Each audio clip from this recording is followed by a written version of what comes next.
Student, आज हम कर रहे हैं जीडी गोयनका पब्लिक स्कूल का फर्स्ट टर्मिनल एग्जामिनेशन 2025-2026 जो कि क्लास 9 मैथ्स का है। Now we are going to solve it. This is question first, which of the following is a correct statement? Sum of two irrational number is always irrational number. हमें बताना है कि क्या दो इरेशनल नंबर का सम हमेशा इरेशनल होता है। यस, दो इरेशनल नंबर का सम हमेशा इरेशनल होता है। फॉर एग्जांपल, मान लीजिए मैंने √3 में √5 को ऐड किया है, देन इट विल बी क्या होगा, इरेशनल। नेक्स्ट है, sum of rational and irrational number is always an irrational number. अब हम जानते हैं एक रेशनल और एक इरेशनल। रेशनल जैसे मान लीजिए मैंने 2 ले लिया, इरेशनल मैंने ले लिया √5। तो हम जानते हैं दो का सम रेशनल और इरेशनल का हमेशा इरेशनल होगा। लेकिन क्वेश्चन नंबर फर्स्ट में हम रोंग कर सकते हैं। वाई? मान लीजिए मैंने √3 में -√3 ऐड किया, तो हमें पता है ये दो इरेशनल नंबर का सम है। लेकिन इनको जब हम सोल्व करेंगे तो आंसर आएगा 0, जो कि एक रेशनल नंबर हो जाएगा। लेकिन जो सम एक रेशनल और एक इरेशनल का जो सम है वो हमेशा क्या रहेगा, इरेशनल। अगला है, square of irrational number is always a rational number. ऐसा जरूरी नहीं है कि किसी इरेशनल नंबर का अगर मैं स्क्वायर करूँ तो रेशनल है। देखिए करके देखते हैं। मान लीजिए √5 है, ठीक है। Square of an irrational number is always a rational number. √5 का अगर मैंने स्क्वायर किया तो स्क्वायर से रूट कैंसिल हो गया, तो क्या बना 5। इस पर तो लागू हो गया ये। Square of an irrational number, sum of two rational number can never be an integer. इसे क्या रखा है, दो रेशनल नंबर का सम कभी भी इंटीजर नहीं हो सकता। ये भी गलत है। 2/5 में अगर मैं 3/5 ऐड करती हूँ तो 5/5 = 1, वो हमारा क्या हो जाता है, एक इंटीजर। एक मिनट, हम इसको चेक करते हैं again. Square of an irrational number is always a rational number. किसी भी करेंगे रेशनल नंबर का इरेशनल नंबर का स्क्वायर, हाँ ये नहीं होगा भाई। मान लीजिए मैंने 3 की क्यूब रूट है, ठीक है, उसका मैंने स्क्वायर किया तो वो हमेशा इरेशनल नंबर होता है, ना कि रेशनल नंबर। तो इसलिए हम ऑप्शन बी के साथ जाएंगे। Next question, x = 5 y = 2। हमें सोल्यूशन दे रखा है लीनियर इक्वेशन का, तो हमें बताना है ये किस लीनियर इक्वेशन का सोल्यूशन है। तो हम इसमें वैल्यू पुट करके देखेंगे। जैसे मैंने यहाँ पे पुट किया x = 5 और y = 2। 2 × 2 कितना हो जाएगा, 4। और 4 में अगर मैं 5 ऐड करती हूँ तो 9। और वैसे भी हमें क्लियरली दिखाई दे रहा है कि 5 और 2 कितने होते हैं, 7। तो x में 5 और y में 2 = 7। तो हमारे ऑप्शन सी में जाएंगे। Next, Euclid state that all right angle are equal to each other in form of. हम जानते हैं यूक्लिड ने क्या कहा था कि सभी राइट एंगल एक दूसरे के इक्वल होते हैं। तो ये किस फॉर्म में कहा था उसने, पोस्टुलेट की फॉर्म में। एग्जाइम नहीं आएगा यहाँ पे, क्या आएगा, पोस्टुलेट।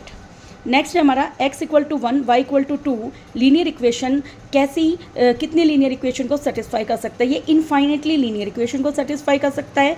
y, जैसे मान लो मैंने x + y = 2 बनाया, 1 में 2 ऐड किए 3।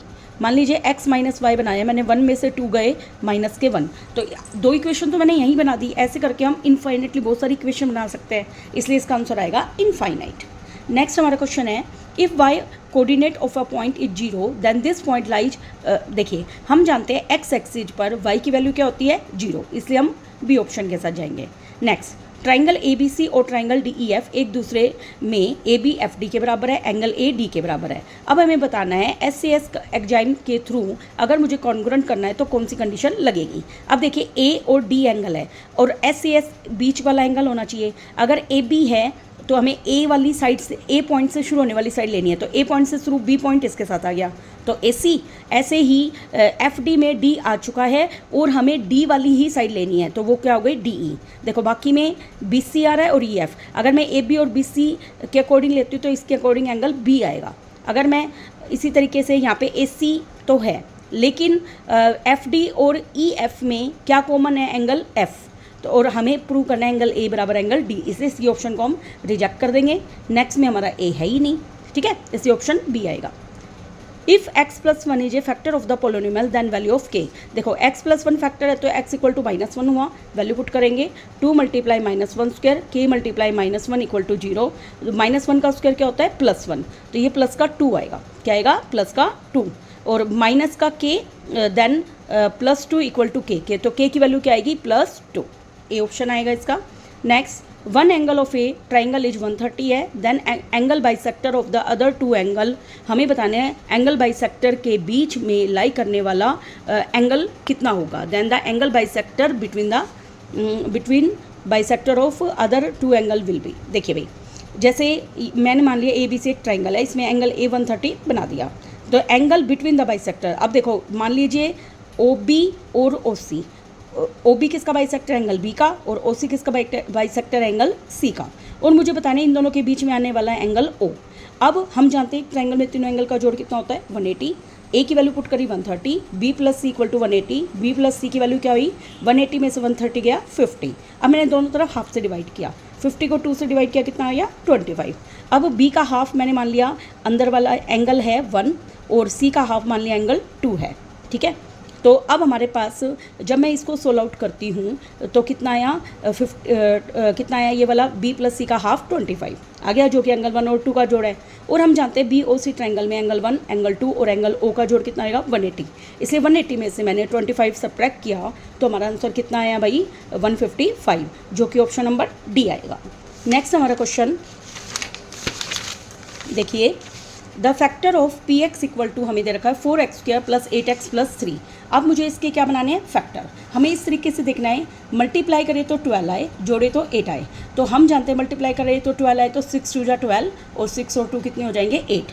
Then 4x² plus 6x plus 2x plus 3, दोनों में क्या कॉमन है 2x, ब्रैकेट में क्या बचा 2x प्लस में 3, इन दोनों में क्या कॉमन है 1, ब्रैकेट में क्या बचा यहाँ पे क्या लेंगे 1, फिर 2x प्लस 3, अब दोनों में कॉमन है 2x plus 3 and 2x plus 1, तो हमारा फैक्टर क्या आएगा बी वाला ऑप्शन। नेक्स्ट हमारा the value of x minus Y की पावर x माइनस वाई बताना है। जब x की वैल्यू 2 है y की 2 है तो हम यहाँ पे पुट करेंगे x की जगह 2 माइनस y की जगह क्या पुट करेंगे 2, x माइनस वाई 2 माइनस 2, 2 में से 2 गया क्या हुआ 0, तो 2 की पावर 0 का मतलब क्या होता है 1, 2 में से 1 गया तो आंसर क्या आ गया 1, इससे ऑप्शन नंबर बी के साथ जाएंगे। Next P Q R S N O plot किए गए ग्राफ पे, then the point on X axis हमें बताना है। देखो एक्स एक्सिस में हमें पता है y की वैल्यू क्या होती है 0, तो इसमें देखो y कहाँ पर 0 है, देखिए एक तो Q में 0 है, R में तो x 0 है, S में भी S 0 है, O ओरिजिन हो गया, इसमें कोई भी 0 नहीं है तो ओनली Q पॉइंट आएगा, only Q। Next the things which are double of the same thing, ये इक्वल होती है, ये यूक्लिड ने बात कही थी, थिंग्स जो किसी की डबल है वो आपस में भी क्या होती है equal. Next in the given figure A B parallel है सी डी के और सी डी पैरेलल है ई एफ के, पी क्यू पैरेलल है किसके आर एस के, और एंगल आर क्यू डी बराबर है 25, angle C Q P D बराबर कितना है भाई 60। तो हमें क्यू आर एस की वैल्यू बतानी है। देखिए क्यू आर एस कहाँ लाई करता है, क्यू आर एस मतलब ये पूरा एंगल बताना है हमें, क्यू आर और एस मतलब ये पूरा एंगल, ठीक है। अब देखिए ये 60 है तो ये एक्सटीरियर वर्टिकल अपोजिट एंगल की वजह से ये वाला भी कितना हो जाएगा 60 हो गया। अब हम जानते हैं लीनियर पेयर से ये 60 है तो ये कितना हो जाएगा 120, ये 25 है तो ये 25 बाई अल्टरनेट इंटीरियर एंगल। अब हम 120 में 25 ऐड करेंगे, 120 में 25 ऐड करते कितना आ गया भाई 145, तो हमारा ऑप्शन क्या आएगा सी। नेक्स्ट हमारा question, the solution of linear equation x plus 2y equal to 8 which represent a point on y axis.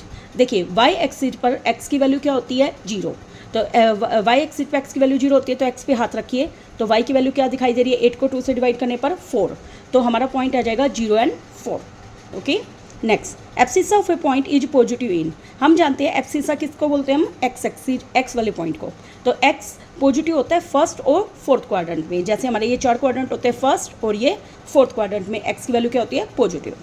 Next two side of a triangle are 5 centimetre and 1.5 centimetre. अब हमें length बतानी है third side की, वो क्या नहीं हो सकती। देखो या तो इनका हम जानते हैं एक ट्राइंगल कब पॉसिबल है जब sum of two side is greater than होता है थर्ड साइड से, तब ट्राइंगल पॉसिबल है।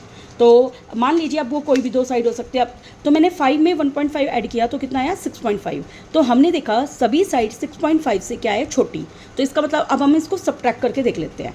तो मैंने क्या किया 1.5 के साथ बाकी 2 साइड को ऐड करके देखा, जैसे अगर मैं 1.5 में क्या ऐड करती हूँ 3.6, मान लीजिए मैंने 1.5 में 3.6 ऐड किया, 6 और 5 11, 3 और 1 4 और 1 5.1, हमने देखा 5.15 से बड़ी है तो इसका मतलब ये साइड पॉसिबल है।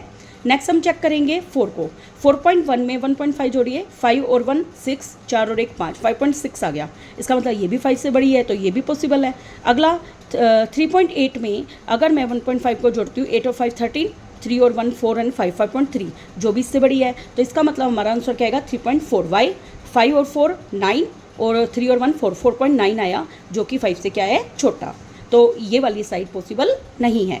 Next, the equation of X axis of form, X axis पर वाई की वैल्यू क्या होती है भाई 0। Next, x minus A J factor of X square plus 3ax minus 2a, then a की वैल्यू बतानी है। देखो x माइनस ए फैक्टर है तो x की वैल्यू क्या हो गई a, वो हम इसमें पुट करेंगे, a का square 3a multiply a minus का 2a, 3a square minus 2a, 3 और 1 कितने हो गए 4a स्क्वायर, माइनस का 2a बराबर 0, यहाँ पे 2a कॉमन ब्रैकेट में आएगा 2a माइनस 1, देन a की वैल्यू कितनी आ गई 1/2, या a की वैल्यू क्या आएगी 0। अब देखिए यहाँ पे ऑप्शन में कहीं पर भी वैल्यू नहीं दे रखी, तो ये गलत ऑप्शन दिए हुए हैं।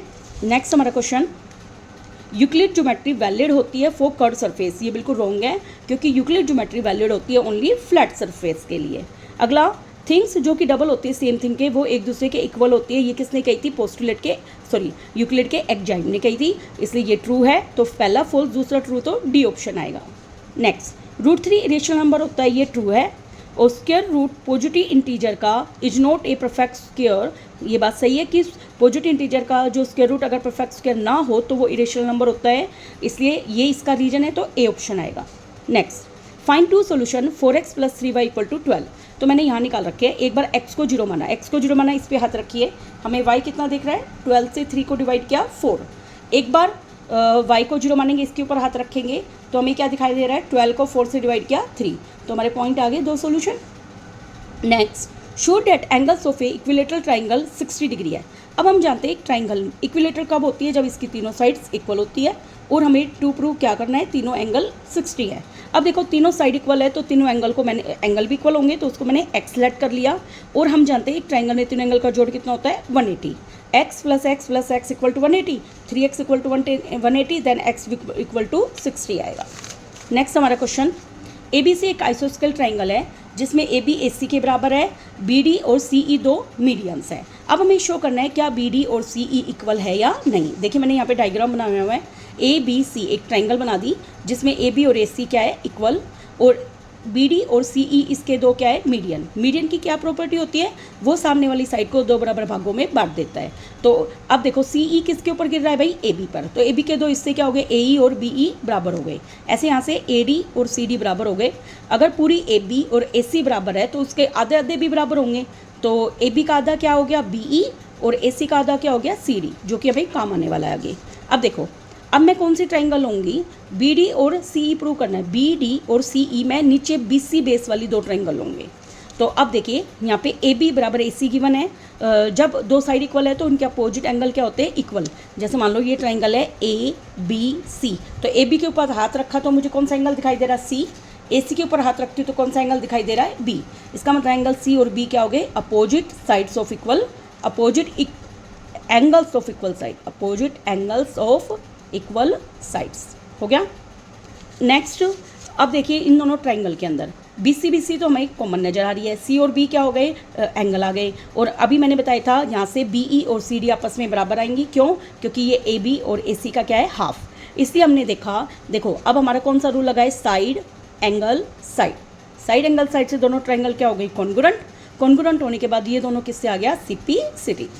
नेक्स्ट हमारा क्वेश्चन है, इन द गिवन फिगर PQR कौन सा एंगल 1 इक्वल है PRQ एंगल 2 के, तो हमारा इससे क्या इंप्लाइज हो गया एंगल 1 बराबर एंगल 2 प्रूव हमें प्रूव करना है PQS एंगल 3 PRT एंगल 4 के बराबर है। ठीक है, हम जानते हैं एंगल 1 और 3 क्या बन रहे हैं 180 बाय लीनियर पेयर, ऐसे एंगल 2 और 4 क्या बन रहे हैं 180 लीनियर पेयर। अब राइट हैंड साइड इक्वल है तो लेफ्ट हैंड साइड भी मैंने इक्वल किया।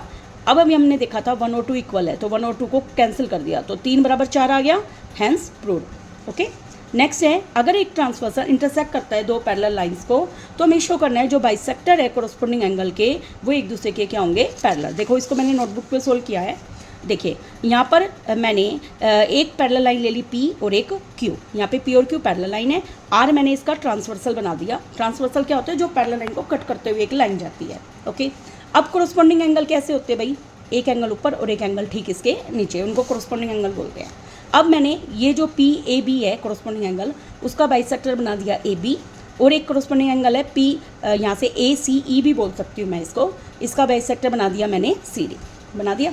बाइसेक्टर की क्या प्रॉपर्टी है, इन दोनों, ये दोनों एंगल इक्वल, ये दोनों एंगल इक्वल। ओके, अब मुझे प्रूव करना है ये AB जो बाइसेक्टर है और ये CD बाइसेक्टर दोनों एक दूसरे के क्या है, पैरेलल। अब देखिए हम जानते हैं एंगल PAB और एंगल ACE दोनों कॉरस्पॉन्डिंग एंगल है, इसलिए वो इक्वल होंगे, हो गए। अब उनके आधे आधे भी इक्वल होंगे, तो मैंने इसका आधा क्या लिया, एंगल 1, और उसका आधा क्या ले लिया, एंगल 2 लिया। फिर उसके बाद हमने देखा ये दोनों भी एंगल कैसे है, कॉरस्पॉन्डिंग, इसलिए AB पैरेलल क्या हो गई, CD, हैंस प्रूव्ड। नेक्स्ट देखिए क्वेश्चन नंबर 24, 0.232 देखो 0.2 35 35 35 देखो ऐसे चल रहा है ना ये नंबर।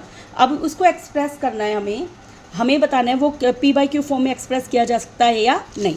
देखो भाई, अब मैंने x बराबर ये मान लिया, तो 35 के ऊपर मैंने क्या लगा दिया, बार, तो अब 2 के ऊपर बार है इसलिए मैंने 100 से मल्टीप्लाई किया, तो 0.235 बार मल्टीप्लाई 100। अब इस पॉइंट को मैंने 2 कदम आगे खिसका दिया, खिसकाया तो क्या आया, ये एक और एक 2 कदम आगे खिसका तो 23 पॉइंट, अब 5 के ऊपर तो बार लगा हुआ ही है, तो इसका मतलब 555 कई बार रिपीटेड नंबर है। अब मैंने सेकंड को फर्स्ट से सब्ट्रैक्ट किया, 100x में से x गया, कितने बचे भाई, 19x, अब सॉरी 99x, तो 23.555 सोन बार 0.235 बार। देखिए 5 से 5 कैंसिल, 5 में से 3 गए 2, 5 में से 2 गए 3, और 23 में से 0 गए 23। अब ये पॉइंट हटाएंगे तो हम पहले हमने 99 को डिवाइड में ले गए, फिर पॉइंट हटाए तो 1000, और काट पिट के हमारा आया 583 डिवाइड में 99 मल्टीप्लाई 250, इसको आप मल्टीप्लाई कर लेना। ओके, नेक्स्ट हमारा क्वेश्चन देखिए भाई, अगला क्वेश्चन है find the value of k if x - 1 is A given factor of this one. तो मैंने x -1 है तो x की वैल्यू +1 आ गई, वैल्यू पुट करी, 4 × 1 की क्यूब, 3 × 1 का स्क्वायर, 4 × 1 प्लस में k = 0। देखो 1 की क्यूब 1 होती है, 1 को 4 से मल्टीप्लाई किया 4, 4 1 जा 4, 4 से 4 कैंसिल, 3 1 जा 3, प्लस का 3 उधर आके क्या बना, -3। नेक्स्ट हमारा question, right the coordinate of the point PQRSTO in the figure. O origin तो हमारा क्या है, 0 0। अब देखो S को देखो, x कितना है 2 और y कितना है 1। अगला देखिए यहाँ पर P पॉइंट, यहाँ पे x भी क्या है 1 और y भी क्या है 1। अगला पॉइंट देखिए Q के ऊपर x कितना है -3 और y कितना आ रहा है हमारा, Q यहाँ है तो y क्या है 0, क्योंकि वो x एक्सिस पर है। अगला R को देखिए x क्या है -2 और y क्या है -3, ठीक है। और इसी तरीके से हमारा नेक्स्ट पॉइंट T जो है, x कितना है 4 और y कितना है -2। नेक्स्ट हमारा सिंप्लीफाई करना है हमें दिस वन। अब देखिए ये सिंपल है, तो 5 को 2 से मल्टीप्लाई किया, देखिए यहाँ का रखा मैंने, 5 को 2 से मल्टीप्लाई किया 10, 5√5, 2√7 एंड √5 की √7 से मल्टीप्लाई की √35। नेक्स्ट हमारा 2 + √7 5 + √5, 2 5 जा 10, 2√5 5√7 और 7 5 जा 35 रूट आ गया। नेक्स्ट हमारा find the 3 different irrational number between the rational number 5/7 and 9/11।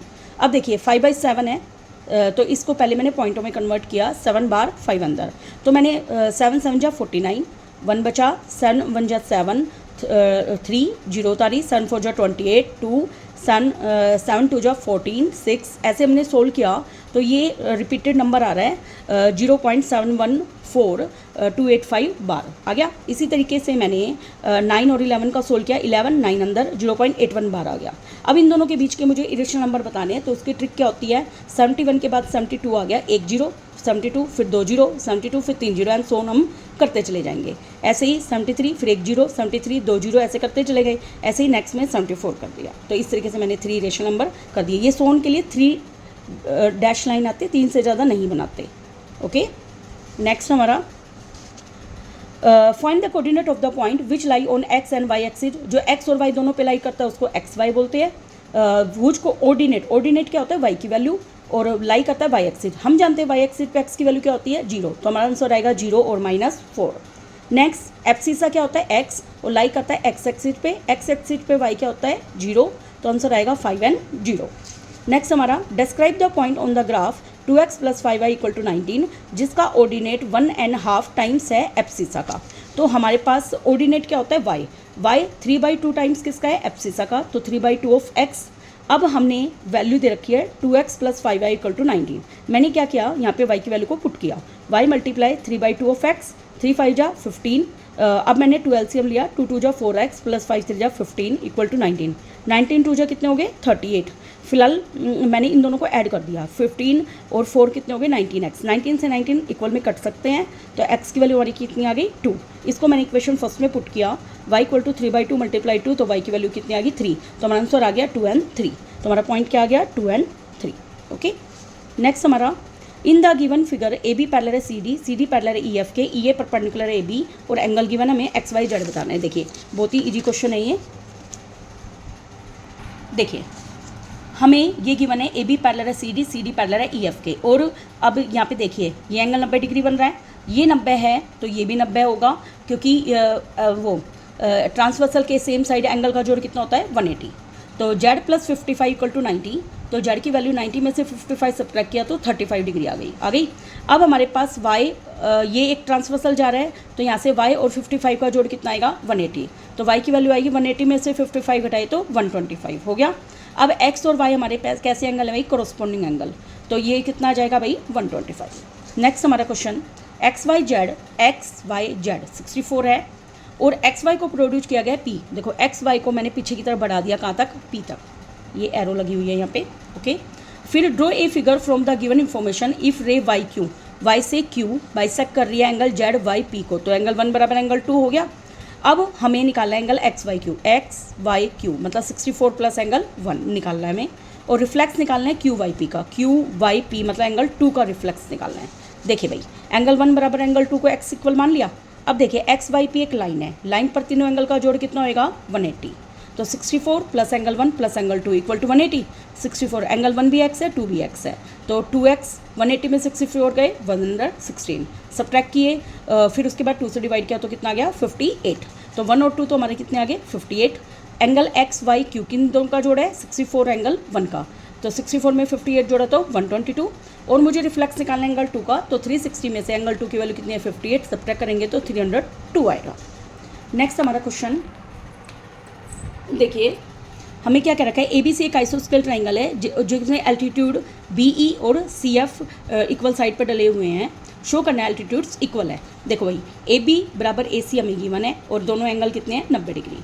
हमें प्रूव करना है बी ई और सी एफ इक्वल है। इसके लिए मैं एंगल ए वाली ट्राइंगल को कॉमन लूँगी, ए बी ई और ए सी एफ इन दोनों को कॉन्ग्रुएंट प्रूव करेंगे। कैसे, ए बी बराबर ए सी हमें गिवन है, दोनों में एंगल एफ और ई कितने हैं 90 डिग्री, और एंगल ए बराबर एंगल ए क्या आ गया कॉमन। इससे कौन सा रूल लगा, देखो जैसे मैं इस ट्राइंगल को उठाती हूँ तो दो तो एंगल ये वाले यूज हो रहे हैं, ठीक है, साइड ये वाली यूज हो रही है, तो एंगल और साइड कोई अदर है, इसलिए क्या बोलेंगे एंगल साइड कॉन्ग्रुएंट हो गए। कॉन्ग्रुएंट होने के बाद बी ई और सी एफ किससे आ गया भाई हमारा सी पी से। Okay, corresponding part of congruent triangles. Next हमें फैक्टराइज करना है 3x² माइनस 12x प्लस 4 को। देखो ये मैंने नोटबुक पे किया है। 3x² हम जानते हैं मल्टीप्लाई करने पर 6i जोड़ने पर मल्टीप्लाई करने पर 36i जोड़ने पर 12, तो वो क्या होता है 6 तो माइनस का 6 तो दोनों में 3x कॉमन, 3 3 जा 9 और एक x बचा। 3x को 6x से डिवाइड किया तो कितना आया 2। ये दोनों किसकी टेबल पे जाते हैं भाई 2 की, आगे माइनस है तो माइनस का 2 कॉमन लेंगे, 2 से गया 3 पे, 2 2 जा 4, तो दोनों में कॉमन क्या है 3x माइनस 2, यहाँ पे भी क्या आ गया 3x माइनस 2। एक तो इस तरीके से कर सकते हैं इस क्वेश्चन को। एक दूसरा हम जानते हैं ये 3x का स्क्वायर है, 4 किसका स्क्वायर है 2 का, तो 2 मल्टीप्लाई a मल्टीप्लाई b, तो हम इसे लिख सकते हैं a माइनस बी का होल स्क्वायर, तो इसको 2 बार लिख लो। दोनों तरीके आपका जैसा मन करे वैसे कर लेना। नेक्स्ट हमारा सेकंड पार्ट है, देखिए 12 यहाँ पे गलत लिखवाया हुआ था टीचर ने, तो 100x² आएगा plus 16y² 4z² minus 40xy plus 16yz, और यहाँ पे भी मिस्टेक है, यहाँ पे आएगा 40x²। ओके, अब हमें इस क्वेश्चन को सोल्व आउट करना है। देखिए हम जानते हैं 100 होता है 10x का स्क्वायर, 16 होता है 4y का स्क्वायर, 4z होता है 2z का स्क्वायर। अब हमें बताना है 2ab। अब सबसे पहले हम ये देखें कौन सी रकम माइनस में आएगी, तो ये दोनों कॉमन है, इन दोनों में माइनस कॉमन है, तो दोनों में क्या कॉमन है x, तो यहाँ पे x वाली रकम क्या आएगी माइनस में। अब 2 मल्टीप्लाई a क्या है माइनस 10x, b क्या है 4y, y भी आएगा इसमें। 2 मल्टीप्लाई b क्या है हमारा 4y और c क्या है हमारा 2z। 2 मल्टीप्लाई a क्या है माइनस 10x और c क्या है हमारा 2z, ये हमने सोल्व किया। अब इसको लिखेंगे a plus b plus c का होल स्क्वायर, तो इसको 2 बार लिख देंगे हम। ओके, नेक्स्ट हमारा क्वेश्चन नंबर 33। ABC और DBC are two isosceles triangles on the same side BC. And vertices A and D और the same side of B C, A D को एक्सटेंड किया गया B C at P, show that हमें ये दोनों congruent है। देखो भाई इसको मैंने यहीं पे सोल्व कर रखा है। In triangle A B C में ए बी और ए सी बराबर है तो इनके अपोजिट एंगल्स क्या होंगे, इक्वल, तो बी बराबर सी हो गया। इसी तरीके से अब मुझे प्रूव करना है ए बी डी और A C D, A B D ये छोटी वाली और ए सी डी ये छोटी वाली। देखो ए बी बराबर ए सी तो क्या है इसमें इक्वल, और ए डी क्या हो गई कॉमन, और बी डी बराबर सी डी हमें गिवन है कि दोनों इक्वल साइड है, ठीक है। तो साइड से दोनों ट्राइंगल क्या हो गई, कॉन्ग्रुएंट। कॉन्ग्रुएंट होने के बाद मैंने एंगल 1 और एंगल 2 सिंप्लिसिटी से ले लिया क्योंकि ये हमें आगे काम आएगा। अब मैंने ट्राइंगल लेनी है ए बी पी और ए सी पी।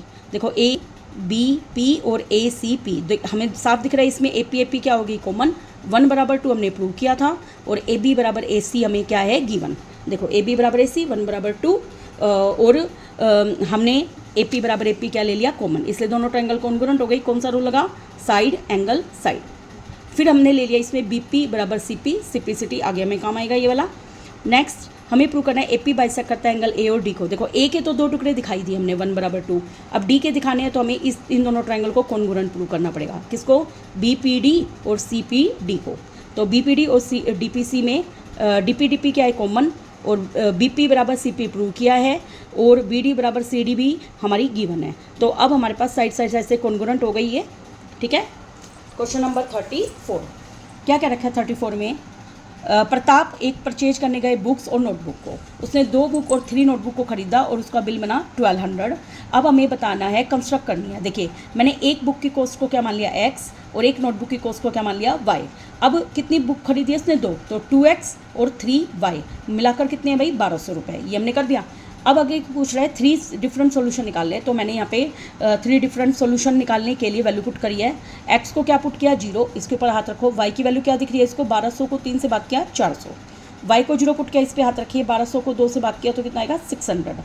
अब मैंने x को एक बार 100 लिया, तो देखो 100 पिट किया तो 200 प्लस 3y इक्वल टू 1200, 200 इधर जाके माइनस 1000, तो y इक्वल टू क्या आ जाएगा 1000/3। ओके, नेक्स्ट हमारा मैक्सिमम नंबर ऑफ नोटबुक बतानी है अगर उसने सेम बिल किया और कोई भी बुक परचेज नहीं करी। तो बुक को हमने क्या माना था, देखिए इधर बुक को हमने माना था x, तो इसका मतलब x 0 है, x से 0 पुट कर दो इस इक्वेशन में। 2 × 0 प्लस 3y इक्वल टू 1200, ये रकम 0 हो गई, तो y की वैल्यू क्या आएगी 1200 को 3 से भाग किया 400। ओके, नेक्स्ट हमारा क्वेश्चन देखिए, इन द गिवन फिगर हमें दे रखा है। अब हमें POQ और SOR और POS का जोड़ कितना दिखाना है 180, वो सॉरी 360 दिखाना है क्योंकि ये कंप्लीट एंगल बन रहा है। मैंने क्या किया, इसको एक्सटेंड कर दिया O से लेकर T तक। अब मेरे को दिख रहा है ऊपर भी एक लाइन बन रही है और नीचे भी एक लाइन बन रही है। तो ऊपर कौन सी लाइन है, QT एक लाइन है, तो एंगल POQ और एंगल 1 का जोड़ 180 और 2 का जोड़ 180 होता है तो उसको लीनियर पे बोलते हैं। नीचे कितने एंगल बन रहे हैं 2 SOR और QOR, उसका जोड़ भी कितना आएगा 180। अब हम इन दोनों को ऐड करेंगे, POQ एंगल 1 और 2 को साथ में लिख दिया, SOR और QOR इक्वल टू 180 में 180 जोड़ा 360।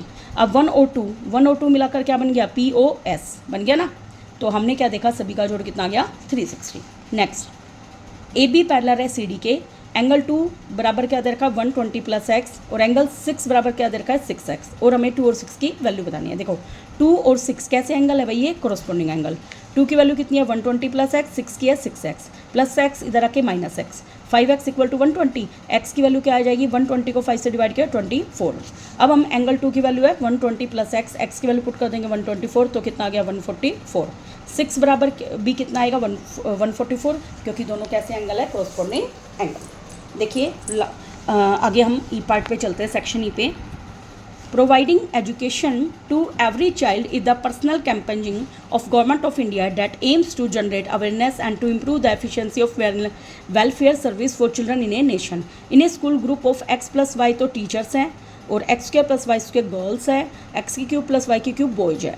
अब हमें इसके ऊपर बेस करके क्वेश्चन के आंसर देने हैं। आइडेंटिटी बनानी है पहले, तो हमें x³ + y³ आइडेंटिटी क्या होती है भाई, पहले दोनों का जोड़, फिर x² + y² माइनस xy, ये हमारा फॉर्मूला है। ओके, अब आगे क्या रखा है, x बराबर 2 y बराबर 4 हो तो गर्ल्स बता दिया। देखो गर्ल्स हमारी क्या है x² + y², तो मैंने यहाँ पे वैल्यू पुट करी x की 2 y की पावर 4, 2 का स्क्वायर 4, 4 का स्क्वायर 16, तो 20 आ गया हमारा।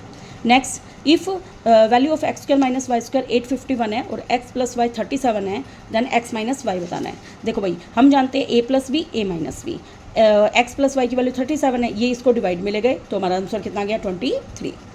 नेक्स्ट हमारा क्वेश्चन, x1 है y 1/4 है, तो हमें इसकी वैल्यू बतानी है।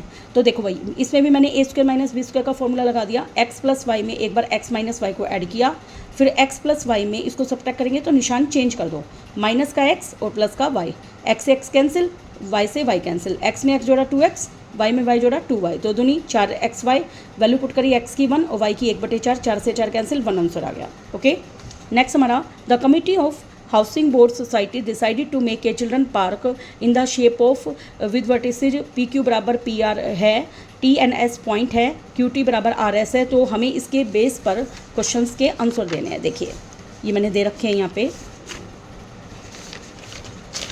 देखिए, ये देखिए। अब हमें क्या बताने हैं, एंगल क्यू 50 है तो एंगल आर बताना है। देखिए भाई, सबसे पहले इधर देखिए, पी क्यू टी और पी एस आर एक दूसरे, इन दोनों ट्राइंगल में देखिए, पी क्यू बराबर पी आर है तो एंगल क्यू बराबर एंगल आर होगा। तो एंगल क्यू अगर 50 है तो आर भी कितना होगा, 50 हो गया। फिर हम एक बार पी क्यू आर ट्राइंगल में एंगल पी, एंगल क्यू और एंगल क्यू और एंगल आर का जोड़ कितना होगा, 180। ये दोनों 50-50 हैं, तो एंगल पी की वैल्यू क्या आ गई, 180 में से 100 गया, 80 आ गई। तो हमने ये निकाल दिया। अगला प्रूव करना है कि पी क्यू टी और पी आर एस एक दूसरे के कॉन्ग्रुएंट है। देखो, पी क्यू टी और पी आर एस, हमें पता है कि क्यू बराबर आर एंगल है और पी क्यू बराबर क्यू आर गिवन है। अब क्यू एस बराबर टी आर गिवन है, तो देखो दोनों में एस टी जोड़ दिया। क्यू एस में जैसे मैं एस टी जोड़ती हूँ तो यहाँ से क्यू से लेकर टी बन गया। आर टी में जब मैं एस टी जोड़ती हूँ तो यहाँ से आर एस बन गया। तो ये ट्राइंगल हो गई कॉन्ग्रुएंट। ओके, एंगल पी अगर 30 है तो आर और क्यू बताना है। एंगल पी 30 और एंगल पी 30 है और हमें पता है क्यू और आर एक दूसरे के इक्वल है, तो एक्स एक्स मान लिया मैंने। तो 2x बराबर 180 में से 30 गया 150 और डिवाइड किया तो 75 आंसर आ गया। लास्ट क्वेश्चन हमारा, पीएम नेशनल रिलीफ फंड में प्रोवाइड किया गया सपोर्ट करने के लिए लोगों को नेचुरल एंड मैनमेड डिजास्टर से विकास और तरुण नाम के 2 फ्रेंड्स थे। उन्होंने विकास को ने कंट्रीब्यूशन किया थ्राइस ऑफ तरुण कंट्रीब्यूशन। तो मतलब जितना विकास ने कितना किया, जितना तरुण कर रहा है ना उसका 3 गुना। तो मैंने तरुण की कंट्रीब्यूशन को x मान लिया, विकास की कंट्रीब्यूशन को y मान लिया। तो अब विकास ज़्यादा कर रहा है, कितना, तरुण का 3 गुना। तो y बराबर क्या है, 3x। ये हमारी इक्वेशन बन गई पहले में। अगला, अगर विकास 900 देता है तो तरुण का बताना है। तो विकास कितना दे रहा है, 900, y की जगह 900 आ गया। तो 900 और डिवाइड में 3 लेके गए तो वो कितना दे रहा है, 300। अगला, if total contribution by both of them 6000 है। हमें पता है यहाँ से कि दोनों को मिलाकर कितना है, 6000। Then amount contributed by Vikas and उसका बताना है। तो हम जानते हैं x प्लस 3x, क्योंकि वो 3 गुना है, बराबर 6000 है। तो यहाँ पे 4x बराबर 6000, क्योंकि दोनों ने मिलाकर कितने दिए हैं भाई, यहाँ पे 6000, x प्लस वाई मिलाकर 6000। y की वैल्यू क्या आती है ऊपर से, 3x, वो मैंने यहाँ पे पुट कर दी। ठीक है, तो यहाँ से x की वैल्यू कितनी आ गई, 1500। तरुण अगर 1500 दे रहा है तो वो उसका 3 गुना देगा, तो वो 4500 देगा। कितना देगा, 4500। आपको अगर वीडियो अच्छी लगे तो सब्सक्राइब कर देना चैनल।